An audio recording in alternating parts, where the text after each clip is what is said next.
नमस्ते दोस्तों। आज हम बैठ के करने वाले 2 आसन के बारे में सीखेंगे। इसमें से एक है पर्वतासन और दूसरा है गौमुखासन। ये दोनों आसन जो है उनको बैठ के किए जाते हैं और उसमें सिर्फ थोड़ा सा अंतर है, उनकी विधि में थोड़ा सा अंतर है और उनके जो लाभ है उसमें भी थोड़ा सा ही अंतर है। तो पहला जो है वो पर्वतासन है। इसमें किस तरह से ये आसन किया जाता है, दोनों पैरों को ऐसे सीधा रखना है। इसके बाद एक पैर को उठाना है, जैसे मैंने अपने बाएं पैर को उठाया है, उसके नीचे से दाएं पैर को इस तरह से ले जाना है। दाएं पैर का जो मेरा पंजा है वो आप देख सकते हो, बाएं पैर के नीचे से मैंने दायां पैर निकाला है और अभी मैं अपने बाएं पैर के घुटने को दाएं पैर के घुटने के ऊपर रख दूंगी। एक घुटने के ऊपर दूसरा घुटना हमारा आना चाहिए, ठीक है। तो इस तरह से ये इस स्थिति में हमको बैठना है, ठीक है। इसके बाद ये जो आसन है उसको भी दोनों साइड से किया जाता है। जैसे अभी मैंने अपना लेफ़्ट पैर मतलब अपना बायां पैर नीचे रखा है, जब मैं दूसरी बार करूँगी तब अपना जो मैंने अपना राइट पैर जो है उसको नीचे रखा है, अपने दाएं पैर को। जब दूसरी बार मैं करूँगी तब अपने बाएं पैर को मैं नीचे रखूँगी। तो ये आसन का अभ्यास भी दोनों ही पैर से किया जाना चाहिए। अभी इस स्थिति में बैठने के बाद घुटने के ऊपर घुटना आना चाहिए। इस स्थिति में बैठने के बाद दोनों हाथों को इस तरह से फैला के नमस्कार मुद्रा में सिर के ऊपर रखना है। फिर अपनी उंगलियों को, सिर्फ जो हमारी मध्यमा उंगली है, जो मिडल फिंगर है, उसी को ऐसे ऊपर रखना है सीधा। बाकी सारी उंगलियों को ऐसे मोड़ देना है, फोल्ड कर देना है। फिर लंबी गहरी सांस भरते भरते हाथ को ऊपर उठाना है।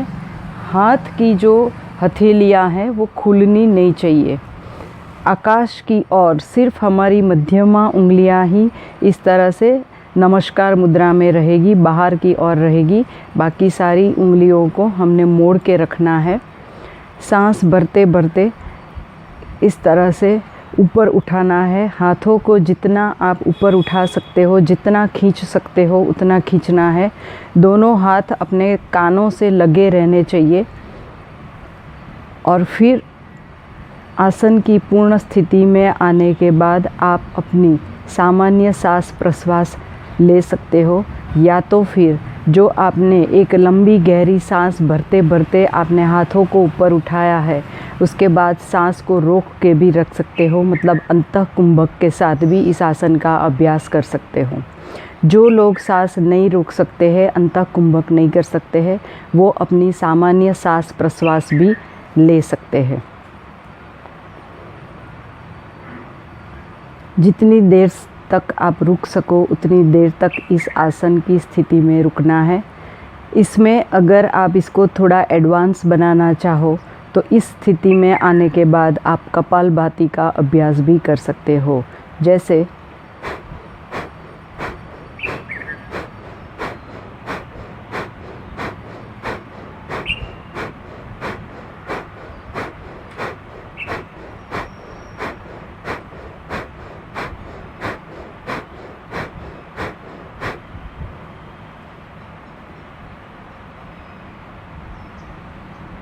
जब आपको अपने सामान्य स्थिति में आने की आवश्यकता लगे तब पहले दोनों हाथों को सिर के ऊपर रखना है।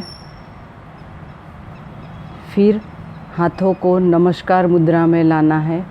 फिर साइड से दोनों हाथों को फैला के नीचे रख देना है। अपने दोनों पैरों के पंजों के ऊपर अपने दोनों हाथों को रखना है और फिर दोनों पंजों को पीछे की तरफ खींच के शरीर को आगे झुकाना है। ये एक स्ट्रेचिंग है। ये आसन करने के बाद अगर आप ये स्ट्रेचिंग करते हो तो आपके जो मसल्स, पैरों के जो मसल्स जिसके ऊपर ज़्यादा दबाव बनता है इस आसन से, वो रिलैक्स हो जाएंगे। जितना आप आगे झुक सको उतना आगे झुकना है। हो सके तो अपनी थोड़ी को घुटनों से बाहर लाने की कोशिश करनी है। ये स्ट्रेचिंग है। पर्वतासन करने के बाद इस तरह से स्ट्रेचिंग किया जाता है। अभी दूसरे पैर से भी हमको पर्वतासन का अभ्यास करना है। तो इसमें मैं अपने ये जो मेरा जो राइट लेग है, राइट पैर जो है, मेरा जो दायां पैर है उसको मैंने ऊपर रखा है और उसके नीचे से मैं अपने लेफ़्ट पैर को नीचे ले जाऊंगी और फिर राइट पैर के घुटने को लेफ़्ट घुटने के ऊपर इस तरह से रखूँगी। घुटने के ऊपर घुटना आना चाहिए। इसके बाद फिर से दोनों हाथों को ऊपर उठाना है। सिर के ऊपर नमस्कार मुद्रा बनानी है। सिर्फ मध्यमा उंगली को, मिडल फिंगर को सीधा रखेंगे, बाकी सारी उंगलियों को फोल्ड कर देना है। और फिर एक लंबी गहरी सांस भरते भरते दोनों हाथों को ऊपर उठाना है। जितना आप ऊपर की तरफ खींच सको उतना ऊपर खींच के लेना है उसको। ऐसा करने से आपकी जो स्पाइनल कॉर्ड है, जो रीढ़ की हड्डी है, वो पूरी स्ट्रेच होगी। तो रीढ़ की हड्डी के स्ट्रेचिंग के लिए ये आसन बहुत ही महत्वपूर्ण है। रीढ़ की हड्डी के आसपास के जो स्नायु है, जो मसल्स है, उनका भी स्ट्रेचिंग ऊपर की तरफ होता है। तो ये सारे स्नायु की फ्लेक्सिबिलिटी बढ़ती है। इस तरह से आसन की स्थिति में रहना है। अगर आप कपालभाति का अभ्यास कर सकते हो तो वो करना है।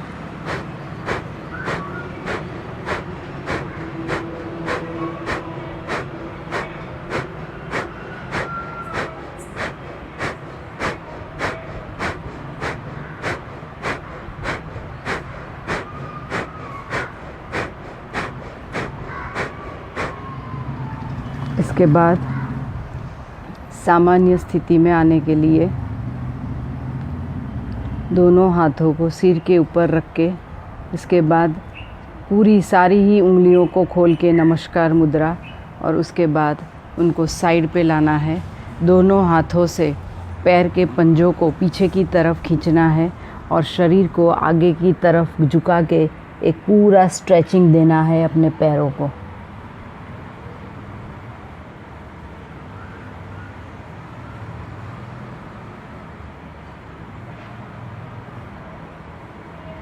कुछ देर इसी स्थिति में रुकने के बाद धीरे धीरे ऊपर आना है।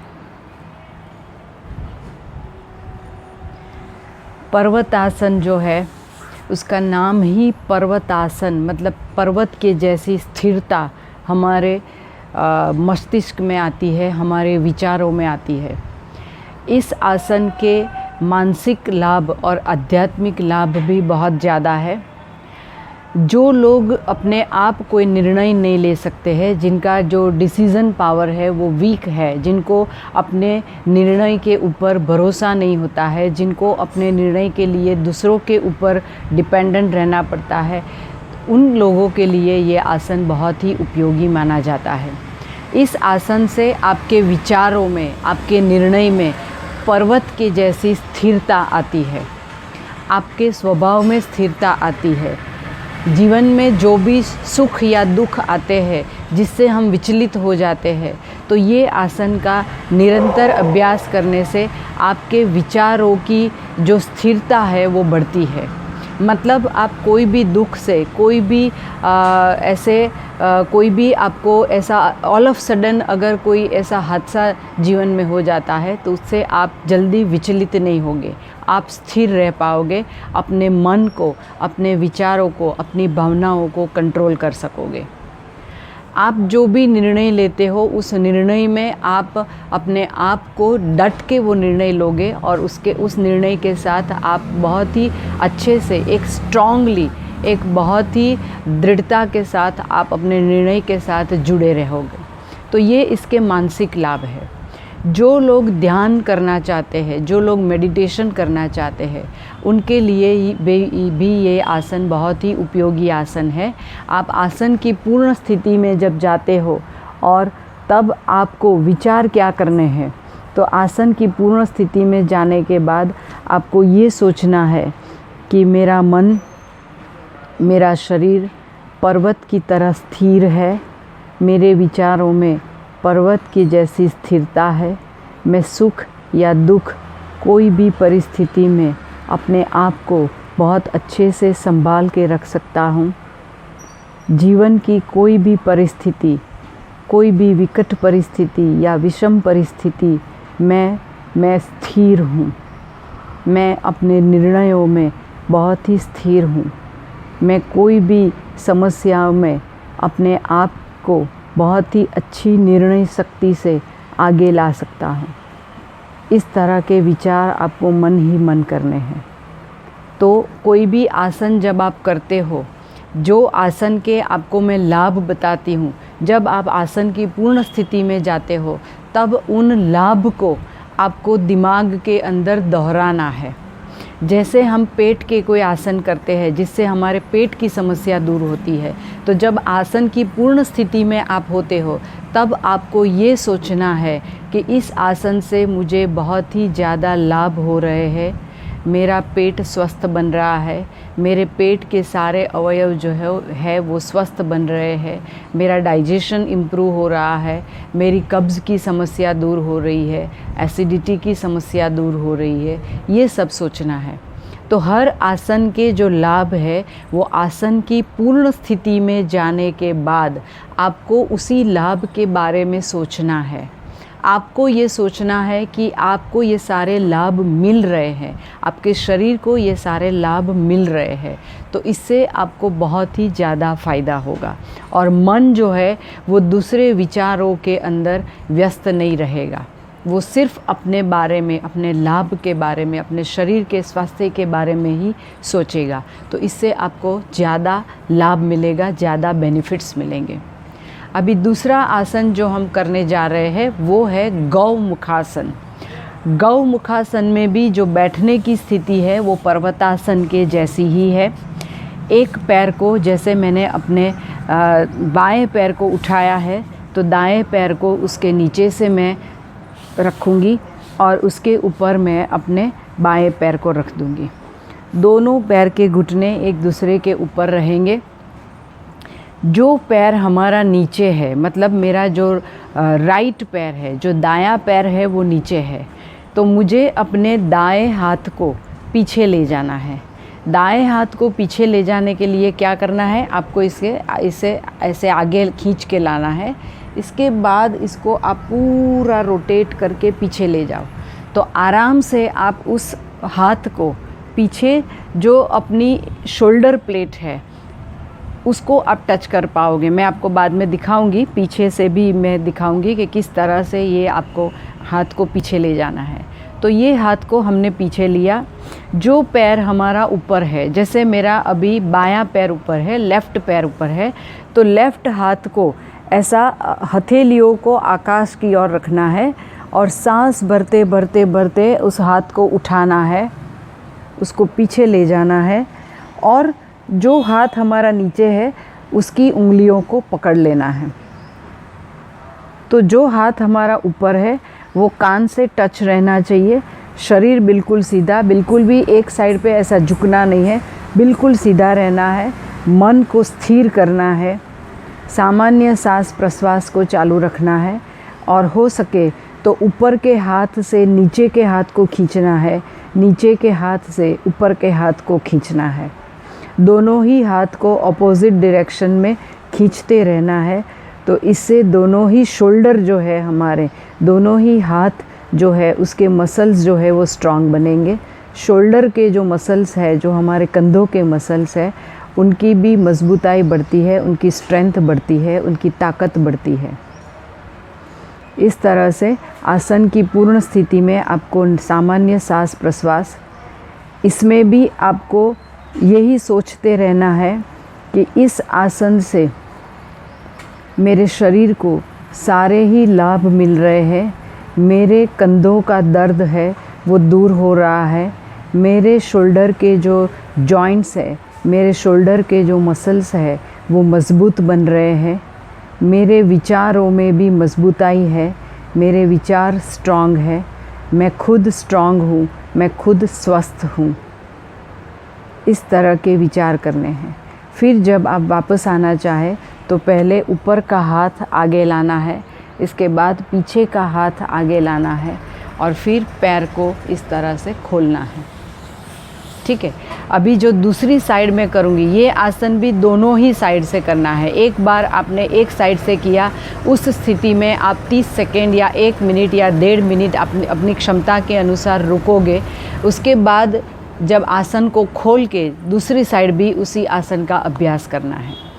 अभी मैं अपना जो राइट पैर है उसको मैंने मोड़ दिया है और लेफ़्ट पैर को उसके नीचे से मैं ले जा रही हूँ, इस तरह से घुटने के ऊपर घुटना और इस तरह से बैठना है। अभी मैं आपको पीछे से दिखाऊंगी कि अपने हाथों को किस तरह से पीछे से आपको पकड़ना है। तो इसके लिए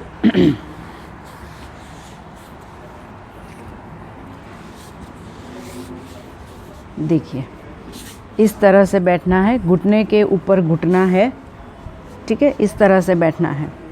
अभी जो मेरा लेफ़्ट लेग है, जो बायां पैर है, वो नीचे है, इसलिए मैं बाएं हाथ को नीचे से ले जाऊंगी।